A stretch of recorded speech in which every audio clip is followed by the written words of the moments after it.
కాపాడడమే ధ్యేయంగా శ్రీభరత్ పనిచేస్తారని హామీ ఇచ్చారు ఆయన సతీమణి తేజస్విని. గాజువాక నియోజకవర్గంలో పల్లా శ్రీనివాసరావుతో కలిసి ఆమె ప్రచారం చేపట్టారు. స్టీల్ ప్లాంట్ ప్రైవేటీకరణ నిలిపివేయాలని నేరుగా రాజ్నాథ్ సింగ్కు శ్రీభరత్ చెప్పారని ఆమె అన్నారు. స్టీల్ ప్లాంట్తో పాటు స్థానిక సమస్యలు ఆయనకు తెలుసని, వాటి పరిష్కారానికి కృషి చేస్తారని అన్నారు. ఎంపీగా శ్రీభరత్ను, ఎమ్మెల్యేగా పల్లా శ్రీనివాసరావును గెలిపించాలని విజ్ఞప్తి చేశారు.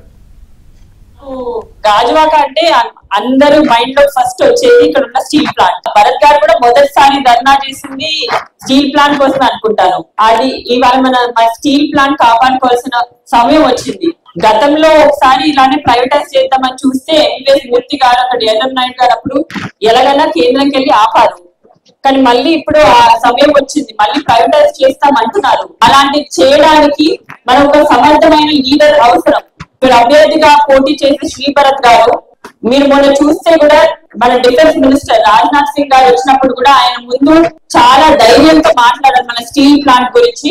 ఆల్మోస్ట్ ఒక 17,000 మంది వాళ్ళ భూములన్నీ త్యాగం చేశారు స్టీల్ ప్లాంట్ కి. వాళ్ళకి ఉద్యోగాలు ఇస్తారన్నారు. వాటిలో సగం మంది కూడా ఇంకా ఉద్యోగాలు ఇవ్వలేదు.